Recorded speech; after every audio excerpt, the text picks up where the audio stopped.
Anger is growing against the Israeli military as they increasingly commit crimes against children. Millions watched the recent video of Wadi Maswada, a 5-year-old child being arrested for allegedly throwing a rock. The United Nations Committee on the Rights of the Child released a report in June saying that at the hands of the Israeli military, children are frequently subject to degrading treatment and often acts of torture. The report goes on to say that the Israeli soldiers practice continuous use of Palestinian children as human shields and informants, and that hundreds of Palestinian children have been killed and thousands injured as a result of Israeli military operations.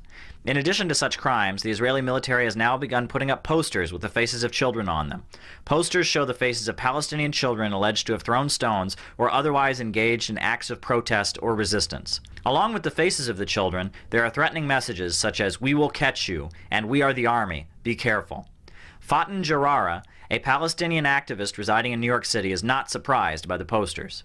Well, I think that given that Israel's track record of human rights abuse, this should not come as a surprise to anyone. Israel has, in the previous time, or, it's always has imprisoned and has not discriminated against children. It would detain and imprison indefinitely.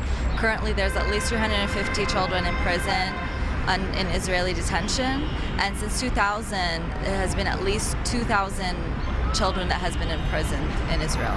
Justin Wooten, an organizer of Students for a Democratic Society at Montclair State University, is also outraged and wants to make clear he stands with the Palestinian youth who fight against the Israeli regime. As an organizer for Students for a Democratic Society here, we had to just look at this struggle as a heroic one. These young people, very young people, are resisting occupation of their homeland, and they're rising up to fight the Zionist entity, and it's really, truly inspiring. I think the youth here in America could learn a lot from them. It seems that Israel's continuing policy of violating the rights of children is causing anger across the globe.